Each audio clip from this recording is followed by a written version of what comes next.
پیغام رمضان میں آپ کو ایک بار پھر سے خوش آمدید کہتے ہیں، اور جیسے کہ پروگرام کے شروع میں بھی ہم نے آپ کو بتایا تھا کہ نصر اللہ ملک صاحب جو کہ نیو نیوز کے ایگزیکٹو ڈائریکٹر نیوز ہیں، وہ اس وقت ہمیں شو میں جوائن کر چکے ہیں۔ انہی کا انتظار کیا جا رہا تھا، اور آج حکومت پاکستان کی طرف سے ان کے 32 سالہ صحافتی کیریئر، ان کی خدمات کے حوالے سے آج تمغہ امتیاز سے انہیں نوازا گیا۔ ہمارے اسٹوڈیوز میں موجود ہیں۔ ملک صاحب بہت شکریہ ہمیں شو میں جوائن کرنے کے لیے۔ بہت مبارک ہو آپ کو، مبارک ہو جی، یہ تو آپ کی ساری ٹیم کو بلکہ مبارک ہو نیو کی۔ بالکل ایسی ہے، بٹ ملک صاحب جو سفر آپ نے طے کیا 32 سال کا، اس میں آپ مختلف آرگنائزیشنز میں بھی رہے ہیں، ہم سب بھی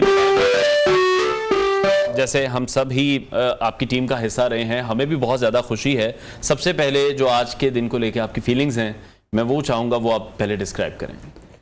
دیکھیں، میں سمجھتا ہوں کہ میں تو اللہ کا لاکھ لاکھ شکر ادا کرتا ہوں کہ اسی کی رحمت کے ساتھ یہ سب کچھ ہے، ورنہ اگر اپنا جائزہ لوں تو شاید میں نہیں سمجھتا کہ شاید ہم اس کے حقدار بھی ہیں۔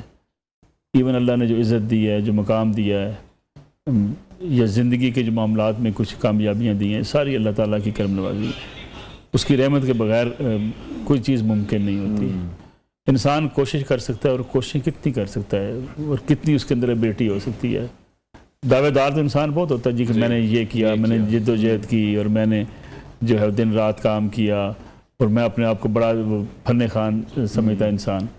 لیکن انسان اب دیکھیں، اربوں دنیا کی جو ہے وہ لوگوں کی دنیا ہے، جس میں بے شمار لوگ، بڑے محنتی لوگ ہوتے ہیں، بڑے انٹلیکچوئلز ہوتے ہیں، بڑے دن رات کام کرنے والے ہوتے ہیں، لیکن اگر اللہ کی رحمت نہ ہو تو شاید کوئی کامیابی جو ہے اسے ہم کریں۔ لیکن ملک صاحب کوششوں کی جو فہرست ہے وہ بڑی لمبی ہے۔ جب ہم آپ کے صحافتی کیریئر پر نظر ڈالتے ہیں، ان اداروں کو دیکھتے ہیں جہاں پر آپ نے کام کیا ہے، جہاں سے آپ نے شروعات کی ہیں، جتنی بڑی کوریجز آپ تمام ٹی وی چینلز کو دیتے رہے ہیں، لال مسجد کا اس میں واقعہ ہے، لانگ مارچ آپ نے کور کیا، 2005 کا زلزلہ ہے، بہت سے بین الاقوامی ایونٹس ہیں، الیکشن ٹرانسمیشنز ہیں، ایک بڑا لمبا سفر تھا، اور 3 دہائیاں سے زیادہ۔ جی دیکھیں، میں جب سے میں اس فیلڈ کے اندر آیا، میری کوشش یہ تھی اور خواہش بھی تھی کہ عام آدمی کی بات بھی کی جائے، عام آدمی کی بات حکومت تک پہنچائی جائے۔ اس میں کئی مشکلات بھی پیش آتی ہیں، ہر وقت حکومت تک بات پہنچائی بھی نہیں جا سکتی، رکاوٹیں بھی آتی ہیں، پریشرز بھی آتے ہیں، دباؤ بھی آتے ہیں۔ لیکن اس کے باوجود جب میں ایون اے آر وائی کے ساتھ تھا تو میرا پروگرام ایک سب اچھا کے نام سے روڈ شو ہوتا تھا۔ بالکل، اس میں وہی جو پسے ہوئے طبقات ہیں، جو غریب لوگ ہیں، ان کی بات کوشش کی جاتی تھی کہ حکومت تک پہنچے۔ میرے خیال میں میڈیا کا کام بھی یہ ہے کہ عوام کی بات ہو، یہ مسائل ہوں، ان کو اجاگر کیا جائے۔ انفارچونیٹلی ہم زیادہ پولیٹیسائز ہو چکے ہیں، اس میں کوئی شک نہیں۔ پالیٹکس، ہر وقت پالیٹکس، بلکہ آج تو آپ کسی تھڑے پہ بیٹھ جائیں، پیر اسے کہیں یار چائے پلاؤ کپ، تو پہلے پوچھتا ہے ہاں جی کی بنے گا، فلاں اندر دی خبر کی، سیاست کا کیا بنے گا۔ میرے خیال میں بڑی خوبصورت کسی نے بات کی ہے، وہ کہا نا جب کسی سوسائٹی کو تباہ کرنا تو انٹلیکچوئلزم جو ہوتا ہے نا وہ محدود ہو جاتا ہے، چند لوگوں کے پاس چلا جاتا ہے۔ ہمارے یہاں شاید یہ ہوا ہے کہ پھر عام آدمی اس سے دور چلا جاتا ہے، تو ہم سارے سیاست میں پھر چلے گئے۔ تو میرا خیال ہے یہ کوشش ہونی چاہیے، اور آج بھی کوشش کریں کہ غیر جانبداری کے ساتھ، دیانتداری کے ساتھ اپنا کام کریں۔ اور اللہ کا لاکھ لاکھ شکر ہے، میں سمجھتا ہوں کہ ایک نیت ٹھیک تھی، کوشش کی، کامیابی اللہ نے دی، اس میں کوئی شک نہیں ہے۔ ہم سے کہیں اچھے لوگ آج بھی کام کرنے والے ہیں، زیادہ محنت کرنے والے ہیں، زیادہ برین بھی ہیں، لیکن اللہ تعالیٰ جو ہے نا جس کو نواز دے۔ بالکل ایسی ہے۔ لیکن ملک صاحب جیسے ابھی ہم بات کر رہے ہیں، اور آپ بالکل یہ کہہ رہے ہیں اللہ پاک کا کرم ہے، اس میں شامل ہے، لیکن جن ایوانوں پر تنقید کرتے رہے اسی ایوان سے سراہا جانا یہ بھی بڑی بات ہے۔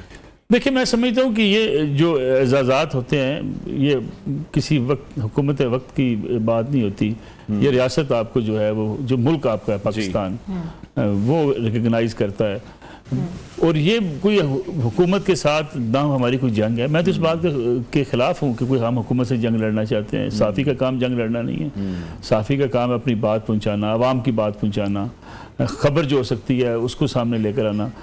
ہم ایکٹیوسٹ نہیں ہیں، نہ ہم کسی سیاسی جماعت کو گرانے کے لیے، نہ ہم کسی سیاسی جماعت کو بنانے کے لیے، اللہ یہ کہ جب تک میں یہ کام کر رہا ہوں۔ لیکن اگر مجھے سیاست کرنی ہے تو پھر میں میڈیا چھوڑ کے سیاست شروع کر دوں۔ کسی حکومت پر تنقید ضرور ہو سکتی ہے، کسی فرد پر تنقید ہو سکتی ہے، کسی سیاسی جماعت کے اوپر تنقید ہو سکتی ہے، لیکن میرا مقصد نہ کسی حکومت کو گرانا ہے، نہ کسی حکومت کو بنانا ہے۔ یہ سیاستدانوں کا کام ہے۔ ہم یہ جو ڈیوائیڈ ہوئے نا پچھلے کچھ عرصے سے کہ جی کچھ لوگ سمجھتے ہیں جی میرا لیڈر بڑا نیک ہے، دوسرا سمجھتا ہے جی وہ ہمارا جو مخالف ہے یہ بڑا نیک ہے. میرا کام یہ یا آپ کا کام یہ نہیں ہے. یہ پبلک فیصلہ کرے, پبلک جس کو سپورٹ کرتی ہے اس کو سپورٹ کرے. آگے آنے والے دنوں میں یا آگے ایرا میں آپ صحافت کو کہاں دیکھ رہے ہیں؟ میرے خیال میں دیکھیں, وہ کہتے ہیں ٹاپ از آلویز ویکنٹ. اگر آپ جو ہے وہ کام اچھا کریں اس کی گنجائش ہمیشہ رہتی ہے. میں تو آج بھی کہتا ہوں اچھے اینکرز کی ضرورت ہے, اچھے رپورٹرز کی ضرورت ہے, اچھے انویسٹیگیٹو رپورٹرز کی ضرورت ہے. آپ دیکھیں میں تو شروع میں جو کہ کہا تھا سارا اللہ کا کرم ہے, لیکن کچھ 2-3 چیزیں میں ذکر کر دوں. میں زلزلہ کو سمجھتا ہوں کہ میرا ڈر تھا, زلزلے کی رپورٹنگ 2005 والا. مجھے یاد ہے جب زلزلہ آیا تو میں لاہور گھر میں تھا, چھوٹی سی میری بیٹی تھی, تو بیٹا بھی چھوٹا سا تھا, تو میں بھاگ کے باہر نکلا تو میں موبائل پہ اپنے ہیڈ آفس فون کر رہا تھا کہ لاہور میں زلزلہ آ گیا ہے. تو پیچھے سے دونوں بچوں کو لے کے میری بیوی آئی, اس نے کہا بچوں کو سنبھالو, گھر پورا لرز رہا تھا. تو میں اپنی وہ ڈیوٹی دے رہا تھا کہ میں بتا دوں کہ یہاں لاہور میں بھی زلزلہ ہے. تو آگے سے مجھے انہوں نے بتایا کہ کشمیر کی طرف بہت بڑا زلزلہ ہے. تو میں نے کمرے میں جا کے بیگم سے کہا کہ میرا سامان مجھے دے دو, مجھے مظفر آباد جانا ہے. اسی وقت میں لاہور سے نکلا, مظفر آباد شہر کے پاس پہنچا. ہم یہاں سے, ہمارے پاس ARY میں تھا, DSNG ہمارے پاس اس شکل میں نہیں تھی جو آج گاڑی پوری بنی ہوتی ہے. وہ ایک اس کا بک الگ تھا, اس کا ڈش الگ تھی, انکوڈر الگ تھا. تو وہ تینوں پیسز لے کے ہم وہاں پہنچے. رمضان ایک ڈرائیور میرے ساتھ تھا, اللہ اس کو جنت نصیب کرے, فوت ہو گیا. تو آگے سے راستہ بند تھا. پھر ہم اسے اٹھا کے لے کے مظفر آباد میں پیدل پہاڑیوں سے گزرتے داخل ہوئے. اور پہلے سیٹلائٹ وہاں پہ لنک لگانے والا ARY نیوز تھا, جس کی وجہ سے پھر ساری ویڈیوز جو ہیں وہ پوری دنیا میں گئی. اور میں آلموسٹ 50 دن میں نے وہاں کوریج کی. عید کا دن بھی وہی گزارا. اور پہلے روز تو وہاں روزہ تھا, روٹی بھی نہیں تھی. تو مجھے یاد پڑتا ہے ایسے وہ کیمپ میں جو لوگ لائنوں میں لا کے روٹی لے رہے ہوتے ہیں, میں بھی اس میں روٹی لینے والوں میں شامل تھا. تو وہاں نہ کھانا ملتا تھا. پھر کچھ دنوں کے بعد سارا نظام, میں نے مظفر آباد کی سڑکوں پہ, بلڈنگز کے نیچے, بلکہ مظفر آباد خواتین کی جو یونیورسٹی تھی اس کی بچیوں کی آوازیں خود سنی. بلڈنگ گری تھی نیچے, ان کی آوازیں آ رہی تھی. تو پھر ہم نے ریلیف کا بھی بڑا کام کیا وہاں پہ, رپورٹنگ کرنی, پھر یہاں سے لوگ سامان بھیجتے تھے, وہ ہم لوگوں میں بانٹتے تھے وہاں پہ. تو یہ میں سمجھتا ہوں کہ یہ اللہ نے یہ توفیق دی کہ اس زلزلے کی نہ صرف رپورٹنگ کرنے کا موقع ملا, بلکہ وہاں پہ ریلیف کا کام کیا. بلکہ ایک جملہ میں آپ کا پروگرام شارٹ ہے بڑا, کہتا ہے لوگوں نے بھی بڑا بڑھ چڑھ کے حصہ لیا. میں لاہور آفس میں ARY میں بیٹھتا تھا, خاتون میرے پاس آئی, چونکہ آپ کی وہ ہے نا بوتیک, آپ ڈیزائنر بھی ہیں, یہ کپڑے ڈیزائن کرتی ہیں, بناتی ہیں اپنے. تو وہ خاتون کے پاس بڑے خوبصورت کپڑے تھے, تو لے کے آئی میرے پاس. اس نے کہا جی میں یہ اتنے 100-150 جوڑے ہیں, یہ بھیجنا چاہتی ہوں وہاں پہ. تو میں نے کپڑے دیکھے, میں نے کہا یہ تو بڑے مہنگے کپڑے ہیں. اس نے کہا بیٹا جو میں اپنی بیٹیوں کو یا اپنے گھر کے لیے کپڑے خریدتی ہوں, میں یہ خرید کے لائی ہوں. کیا بات ہے. تو یہ وہاں پہنچانے ہیں, تو وہ میں وہاں پہنچانے ہیں, تو وہ وہاں لے گئے, وہاں پہ لوگوں میں بانٹے. پھر جو زلزلے سے متاثر, یعنی کہ جس کو بھی جو سمجھ آیا انہوں نے وہاں بڑا کنٹریبیوٹ کیا. ملک صاحب 2005 والا تو انسیڈنٹ آپ نے بتایا, اس کے علاوہ کوئی یادگار لمحہ یا کوئی مشکل لمحہ آپ کے اس 32 سالہ صحافتی کریئر میں؟ میں نے پاکستان میں آنے والے جتنے سیلاب ہیں, مثلا آپ کو یہ مظفر آباد والا سیلاب, ابھی ریسنٹلی جو سیلاب آیا تھا راجر پور کے ایریا میں, اور 2010 کا جو سیلاب تھا اس کی مظفر گڑھ اور محمود کوٹ کے علاقے میں اس کی کوریج کی.